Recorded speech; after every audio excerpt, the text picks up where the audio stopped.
Alright gang, here we go. This is for Chem 1, Unit 7, Part 4. We're talking about solubility rules and ionic equations. Alright, so hopefully by now in your chemistry career, such as it been, you've discovered or at least realized that sometimes when you mix two solutions together, you form a precipitate and sometimes you don't. Okay, and so that is all about what kind of ions are there, how they interact with one another, and whether or not they are soluble. Okay, soluble compounds are things that dissolve in water, and remember we use this AQ symbol to designate that they've dissolved in water. An insoluble compound does not dissolve in water, and we say they are solid. So we use the parentheses S to show that they're solids. So in order to predict whether or not something is soluble, we're going to use these new things here called solubility rules. Okay, and these will allow us to predict whether or not something is soluble or insoluble. All right, so let's just do a couple of these real quick. All right, so first of all, let's look at the solubility rules that you have to work with. Okay, and so these are always based off of the anions, okay, of your compound. Remember, the anions are the negatively charged compounds. Okay, the top half of our table is soluble ionic compounds, and the bottom half is insoluble ionic compounds. Okay, and now notice that for each of these anions that are listed, there are exceptions. Okay, for example, this chlorine right here, this chloride ion, is always soluble, and we know that because it's in the soluble section, except when it's paired with silver, mercury, or lead. Okay, and then like nitrate here is always soluble with no exceptions. In the bottom half, sulfide is always insoluble unless it's with ammonium, alkali metals. Now those are the first column in the periodic table: calcium, strontium, or barium. All right. So anyway, so let's do a couple of these here. So sodium nitrate, okay, NaNO3. Okay, we find the anion, that's the NO3, and we're going to look and we're going to say, all right, we got to look for the NO3 on our solubility chart here. So that's our NO3, okay, and NO3 is always soluble unless it's with no exceptions. All right, so this guy would be soluble. All right, so we'll say he's aqueous always. All right, silver chloride. Chloride is our anion. We find chlorine. Chlorine is always soluble unless it's with silver, mercury, or lead.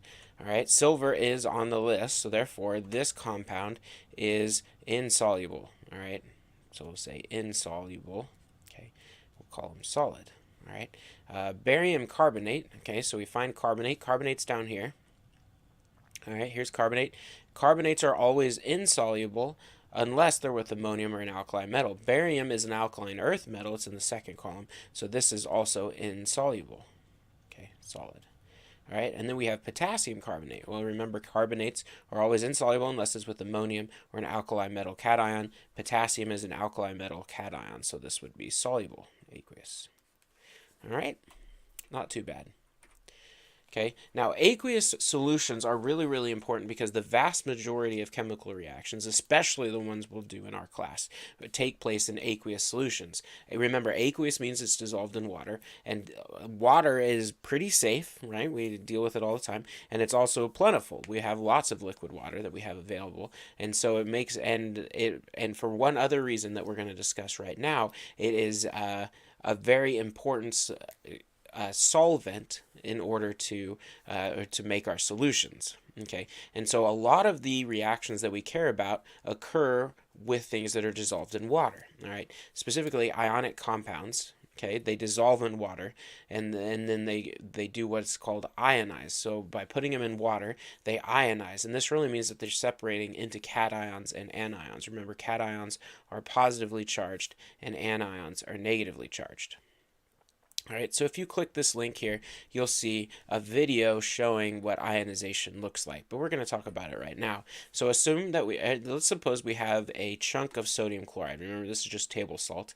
All right, in this thing, the green balls are the chlorine and the blue balls are the sodium. All right, so this is all attracted together because opposites attract, so these negatives and positives are drawn to one another, and we form this little crystalline structure. Now, if we put it in water, remember water has a bent structure. Remember, it has a dipole, right? This would be our structure. Remember, we'll have a partial negative up here and a partial positive down here. Okay, so it's got this partial positive, partial negative. So this, remember, this means it's polar. So you've got this negative side and this positive side. And so because of that, the water ends get attracted to different parts of our sodium chloride structure. Notice that here's our chloride ion, and the positive end of our water molecule, or the hydrogen end, is surrounding this negative ion. Look at all these hydrogens that are directly around it. Right. Conversely, on the sodium ions, the positive ions, the negative side of those ions surround that sodium ion, or the negative side of those oxygen molecules surround that sodium ion. And so we get these, what essentially happens is the water molecules just kind of swing in here and start to get attracted to the opposite charge of whatever side of the water molecule is facing it. And so they surround them, and as they surround them, they interfere with this attractiveness. Remember, the sodium chloride sticks together because the sodium and the chlorine are attracted to one another because they're oppositely charged. So the waters come in and kind of surround it and interfere with that attractiveness. And as that interference occurs, okay, the sodium chloride will start to split up and they'll start to veer away from each other in solution. Okay, so that's generally how things dissolve in water. All right, it's called ionization or dissociation. All right, so just one more time, just to recap what happens. But let's look at it, but we're going to look at it with calcium chloride. So if we take calcium chloride, here's my beaker. I just drew my water line. So this is calcium chloride. Now if we stick this in solution, our calcium is going to break off from our chlorines, and then our chlorines are going to break off. So we have our calcium ion, and remember calcium makes a 2+ ion. There's our calcium ion. And then we also get 2 chlorines, right? 1 for each of them, and we know there's 2 because there's a 2 right there. Okay, and then surrounding these in the water is around the positive is going to be the oxygen side. So here's some oxygens, and then here's the water, the hydrogens that hang off of them. All right, so there's those guys, looking great.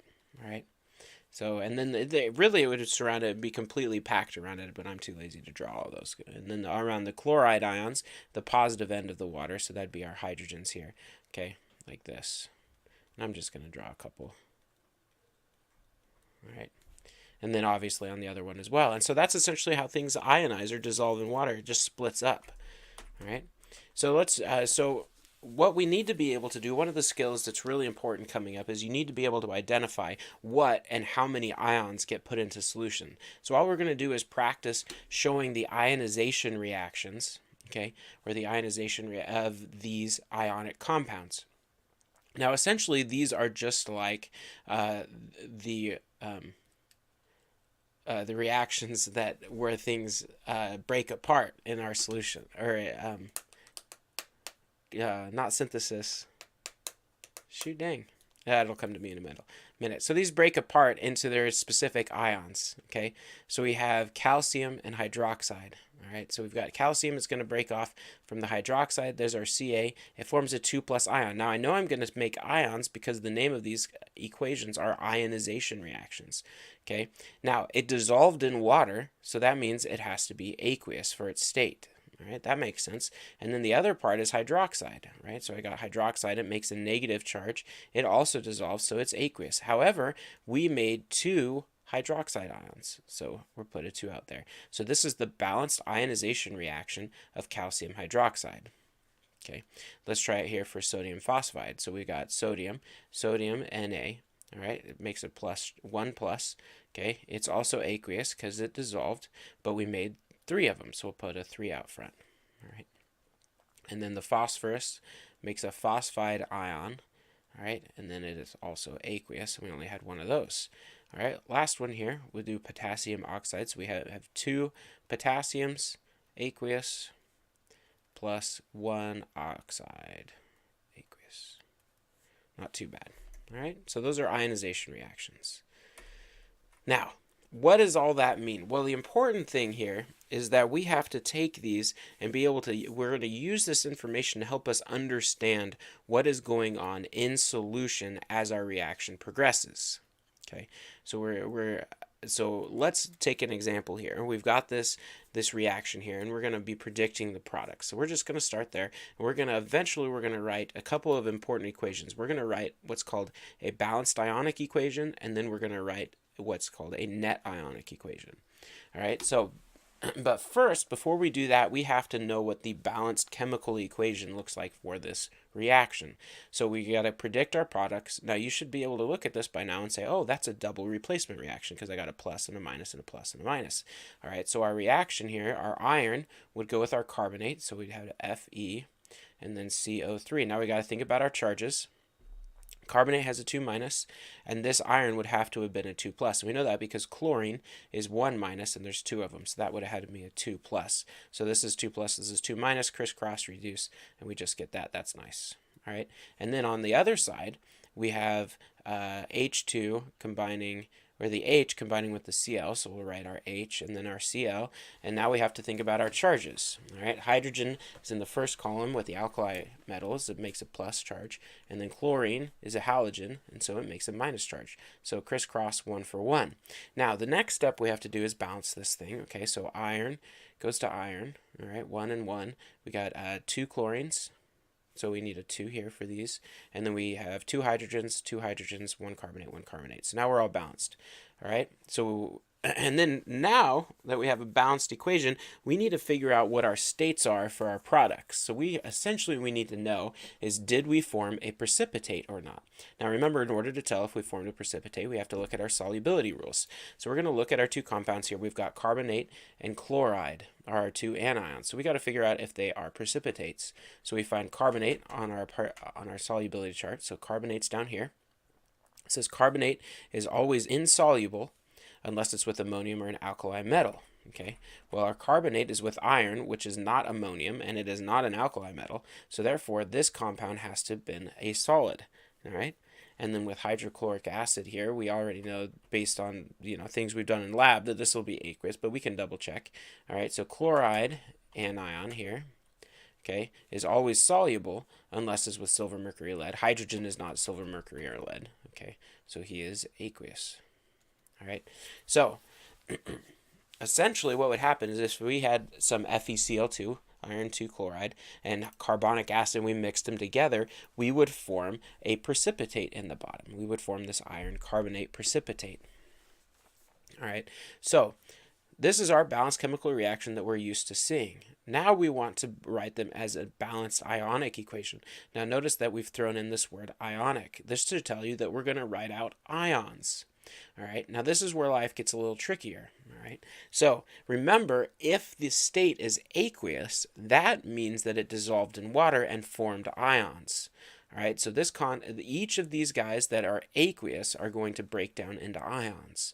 All right, so this iron chloride is going to break down, and we know we could write out the ionic equation real quick, or the ionization reaction real quick, just to practice from what we did on the previous slide. So if this broke down and dissolved in water, we know that we would get an Fe2 plus, aqueous, and 2 chlorides,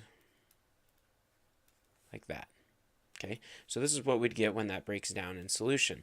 All right, so we're going to write those out again in our reactant. So we have our Fe2 plus, aqueous, all right, plus 2Cl minus, aqueous. All right, so this guy becomes this here, and this guy becomes this here. All right, now we're going to do the same thing with our carbonic acid, but I'm not going to write out all these because we can kind of see where we're going. All right, so we get 2 H pluses, and there's our aqueous. All right, and we see that that's from this part right here, and so it goes right there. And then we also get the carbonate. All right, so that's our CO3 2 minus, and this is also aqueous. All right, so that's that guy. All right, so this is what happens when we first have our 2 solutions and we dump them in together. We get these 4 things. Then they start combining with one another. Okay. Now this guy here, the iron carbonate, this is a solid. Remember, he's insoluble, so he will not dissolve in water. He's stuck the way he is. So this is just going to be FeCO3 solid. We don't separate him out because he's a solid.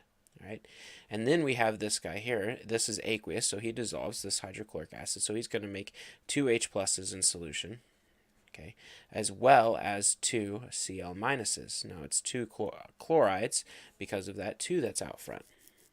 All right, not too bad. So this is known as a balanced ionic equation, right? So we'll just draw our arrows so we can continue to follow it. So those guys become those like that. All right, so that's our balanced ionic equation.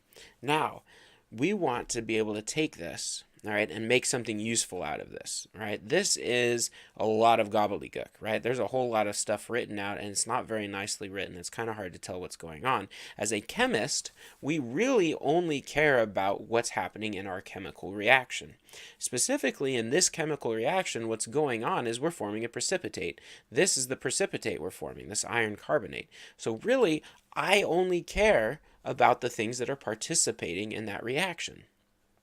Okay, and so really we only care about the ions that are actually going to help us form those things. So in order to write the next equation, which is called a net ionic equation, okay, we're going to cancel out everything that doesn't participate in our reaction. Okay, notice that we call it a net reaction. All right, so think about, your gross pay versus your net pay, right? If you've had a job, you know that you get paid a certain amount per hour, or your salary, whatever, and that's known as your gross pay. And then you have to pay for insurance or taxes, so on and so forth, and that's your net pay, what's ever left over. That's what you get to take home. That's your net pay versus your gross pay. So same idea here is we're going to cancel out everything that doesn't participate, so we just get the net, or the things that actually that we can actually take home, the reaction that we can take home. So what we're going to do is we're going to cancel out the spectator ions. Okay, spectator ions are ions that don't participate in our reaction. All right, so think about spectators in a sports game. All right, so the spectators are the ions that are just watching, right, the reaction take place, just like spectators at a football game just watch the football players play, right, and maybe eat nachos or something like that, but essentially they're not participating in the sport. All right, so we have to figure out which ions are just spectating. Okay, the ones that are just spectating are the ones that don't form our solid, or in essence, they're the ones that remain unchanged from one side of our equation to the other. Okay, so really all we have to do to find our spectators is we're going to find ions that both appear on the reactant side and the product side. All right, so we're just going to go left to right and find out which ones reappear. So we've got iron Fe2 plus is over here. All right, there's no Fe2 plus on our product side. All right, so he can't cancel. All right, now we have two chlorides. All right, so these guys here, and then we have two chlorides over here. So these guys are going to cancel. So our chlorides are our spectators. Okay, now we've got our H pluses. So here's an H plus, here's an H plus, they cancel, and our carbonate does not cancel. All right, so then our net ionic equation would look something like this. We'd have our Fe2 plus aqueous plus our carbonate is going to be equal to our iron carbonate. Just like that. Okay? And so our spectator ions, spectators, right? So we want to be able to list what the spectators were. Our spectators would be the ones we canceled out. So it would be a chloride and an H plus, right? Okay, so that's writing our balanced ionic and our net ionic equations. Let's do one more just for practice. Okay, so here's ammonium sulfate reacting with strontium chloride. Okay, so again, first step number one is we're going to write out the balanced chemical equation. All right, so we got to figure out what we're going to make. All right, so our ammonium goes with our chloride, so we go NH4Cl. All right, so NH4 has a +1 charge. Chloride has a -1 charge, so it's 1 and 1, so that's just going to be like that. And then we're going to add our product. Our other product would be strontium sulfate. All right, strontium has a 2+ charge. It's an alkaline earth metal. Sulfate is 2-. All right, so they crisscross, reduce. All right, easy peasy. Now we're going to balance it. So we got two ammoniums. All right, and then one sulfate, one strontium, two chlorides. Good. All right, now we got to figure out if we make a precipitate. Okay, so we're going to look at our anions here. So we got a chlorine, we got a sulfate. So chlorine, okay, chlorines are always soluble, right? It's right here, always soluble, unless they're with silver, mercury, or lead. Okay, and it's with ammonium, which is not silver, mercury, or lead, so therefore this guy is aqueous. All right, then strontium sulfate, so we find our sulfate here. Sulfate's down here. Sulfate is always soluble unless it's with strontium, barium, mercury, or lead. So strontium is strontium, so therefore this guy makes this precipitate, makes a solid. Okay. So there's our strontium sulfate. There's our balanced chemical equation. Now we want to write our balanced ionic equation. So remember, we're going to take this guy and we're going to write them out as all the ions. So anything that's aqueous is going to turn into its ions. So we're going to get 2NH4 plus aqueous plus SO4 2 minus aqueous. Okay. All right, so that's that guy. This guy turned into these. And then strontium chloride is also going to break up. So it's Sr2 plus aqueous plus 2Cl minus aqueous. All right, so there's our reactants. Okay, now we draw our arrow. Now we do our products. Now NH4Cl, ammonium chloride, also breaks up. So we get 2NH4Cl, or 2NH4 plus aqueous. Okay, and then plus 2Cl minus aqueous. Okay, and then we get our strontium sulfate, SrSO4. They're decomposition reactions. Nailed it. Okay, so SrSO4 is not aqueous, so it's going to stick together. SrSO4. Okay, and he's going to stay together as a solid. So here's our balanced ionic equation. Now it asks for the net ionic equation. Okay, so in order to do that, we just cancel out the spectator ions. So we find those guys that are on both sides. So we got ammonium here, ammonium, and ammonium on both sides. So we'll cancel out that ammonium. All right, we got sulfate here, no sulfate here. All right, one strontium, no strontium ions here. All right, and then the chlorine and the chlorine. So those guys cancel. So what we're left with for our balanced chemical equation is SO4 2 minus aqueous plus Sr2 plus aqueous yields SrSO4 solid. All right, so there's our net ionic equation right here. Net. Okay, and so our spectator ions would be the ones we canceled out. So ammonium and chloride. Okay, so these are kind of tricky. I know there was a lot in this video. Part 4 was pretty dense. It's probably the most dense of all the ones in this unit. So give it a shot. Do lots of practice problems. Let me know if you have any questions, and I'll see you on the flip side.